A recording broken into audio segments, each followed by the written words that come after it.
Hi, welcome to Why Australia with Lisa Rossmeissl, owner of Boomerang Escapes and certified Aussie specialist.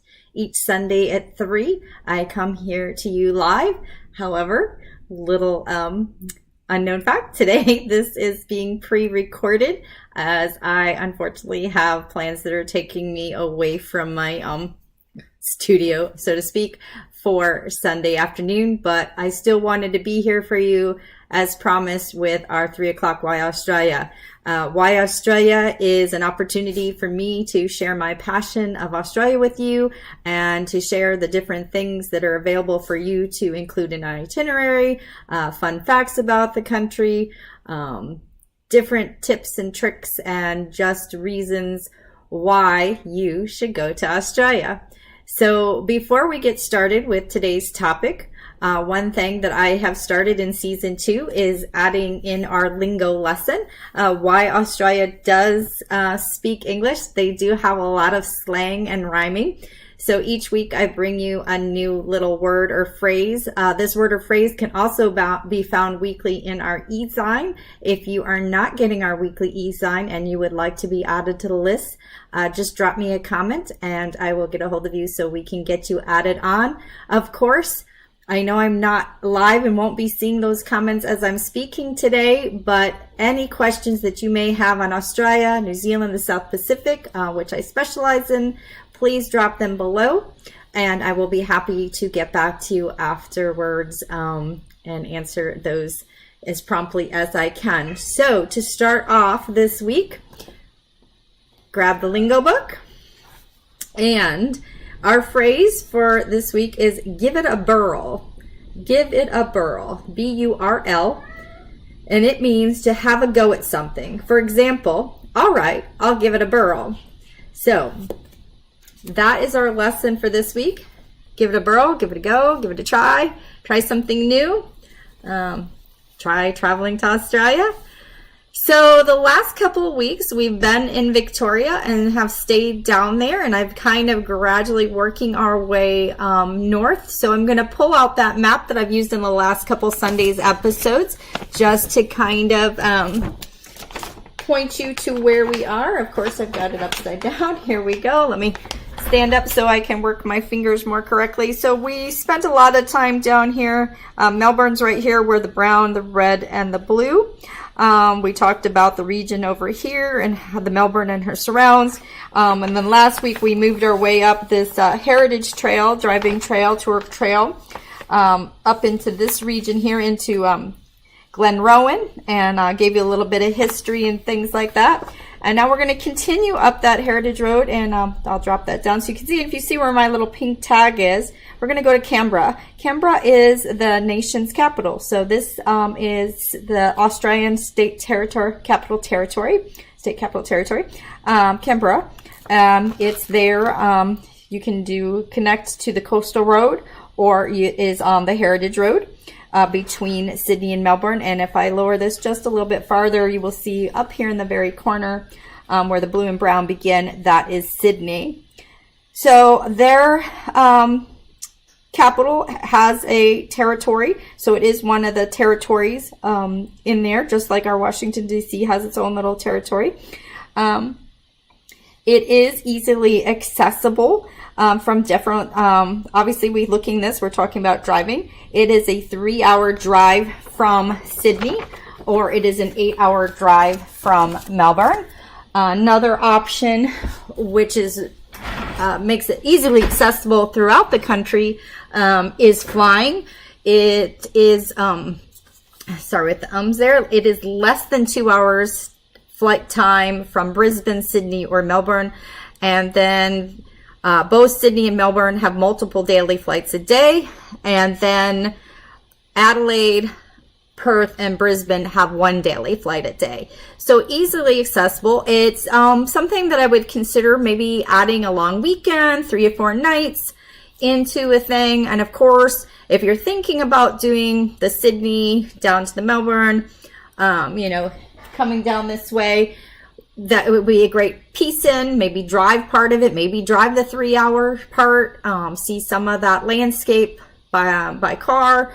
spend your 3 or 4 weekends, and then you could pop a plane and continue on to Melbourne. But it makes a great southern itinerary, whether you do it either way, through the Heritage Road or through the Coastal Road. And of course, another option, there are train and bus options, or like I said, when I mentioned, I believe last week, that I actually did a bus tour with AAT Kings that went from Sydney down to Melbourne that hit this. And this was, again, my first visit down and my first exposure to Australia, which resulted in the creation of Boomerang Escapes and why I'm here on Sundays with Why Australia.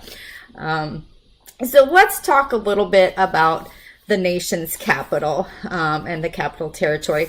It is an inland thing, so it can pretty much provide all the pillars that I talk about of the things that are the categories of must-see or do things in Australia, like events, sports, wine and food, culture, animals. I'm missing one. The Aboriginals. The one thing that it's not going to have, it's not on the coast. But if you included or did that drive down from Sydney and did the coastal trail and then swung in, you would get your coastal experience. So it really does have a lot to offer for such a small space and our area. And one of the great things too about Canberra is it is a part of Australia that actually experiences all 4 seasons. So they do have a spring, summer, winter, and fall there, which is really nice. And a very unique feature about this capital region is that you can hot air balloon over it. It does not have the same air security restrictions. So that's a neat experience to do a hot air balloon ride. So as we said, it's very accessible. What are some of the things that you would visit for the capital? There's a ton of museums. Again, the indigenous culture, I'll go through a couple name things, the wildlife, the food and wine, and the events that they have going on. So one of the great places to stop, and a place that I did visit, is their Australian War Memorial. They honor their fallen men, similarly to how we do on Memorial Day. So they have this Australian War Memorial with a museum in there, the fallen soldiers. They use poppy flowers as their remembrance, and you'll see those in the walls of the markers. The Queen comes and she always lays a wreath. So their big celebration is what they call Anzac Day, and that's when they do remember the Australians and the New Zealanders that have given their time in the time of war. That happens every April 25th. So only a month from now, that'll be coming up. Again, it's I think I mentioned this last week when we were talking about the outlaws and stuff, that the similarities in history kind of between Australia and the United States I find fascinating. And I also find it fascinating that one of the things that I love about travel is that when you go to all these places and you meet these people, at the end of the day, you really begin to understand we are all humans. We all go through the same struggles. We just have maybe different ways of handling them, different things that affect our outcomes. But the end of the day, it just gives you a different perspective and really makes you understand. And sometimes some of these experiences can actually be very humbling. And I think that's one of the benefits of traveling and being exposed to all these different cultures. So that's the Australian Memorial. They also have the Parliament, because they do operate a different type of government. You can visit the Parliament. They also have some neat art hangings in there, which one of my favorite things about visiting the Capital Territory was going to several of the museums. There's the Aboriginal Dreaming Galleries, the National Gallery of Australia. These two places have the most artwork of the Indigenous people. It is great to go through it and see the history, read the stories, discover what they use their art for, the meaning behind it, particularly like dot art, the dot painting. I've actually fallen in love. I have a few pieces I've collected myself going down there, paintings from local artists. that I brought home and have a little wall going. And I always do like to make time on my own personal trips to meet the indigenous culture, learn about the indigenous culture, study and discover the history of a nation. So this is a great place to learn more about the Aboriginals, their indigenous culture. And of course, the Aboriginals date back over 40,000 years. So they're one of the oldest.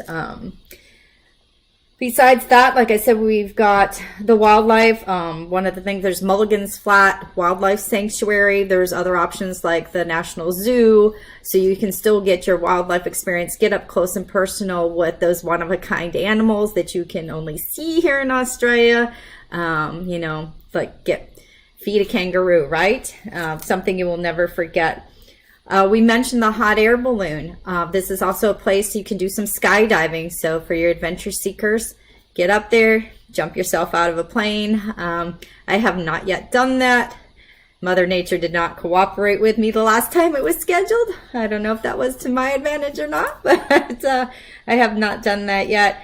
And then, of course, Canberra is a foodie scene. They have a lot of dining, restaurants, wines, beers.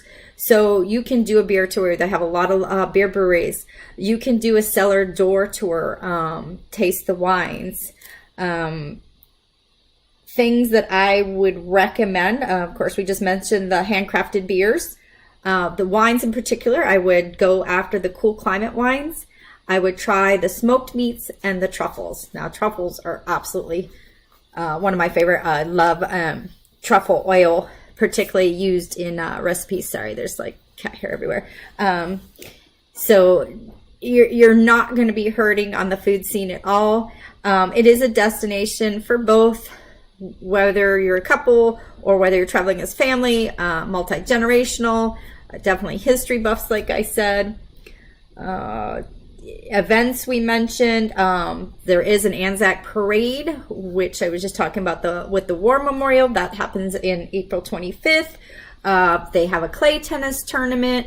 So lots of different things go on. And like it's with its location between Sydney and Melbourne, it would not be difficult at all, especially if you want to learn more about how Australia runs, its history, its indigenous culture, to add, 3 or 4 nights in here between your New South Wales visit and your Victoria visit. Just something to consider. It's not something that gets asked for often. I think it's something that gets overlooked.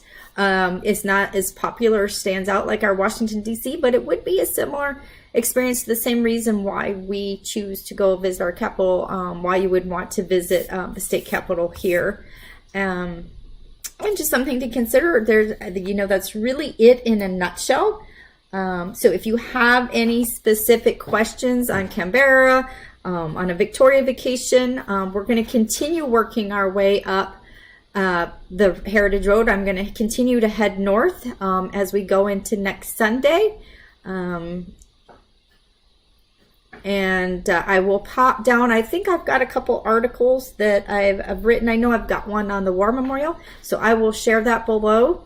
And like I said, if there were any questions or if you wanted to be added to that newsletter, I will check on that when I get back.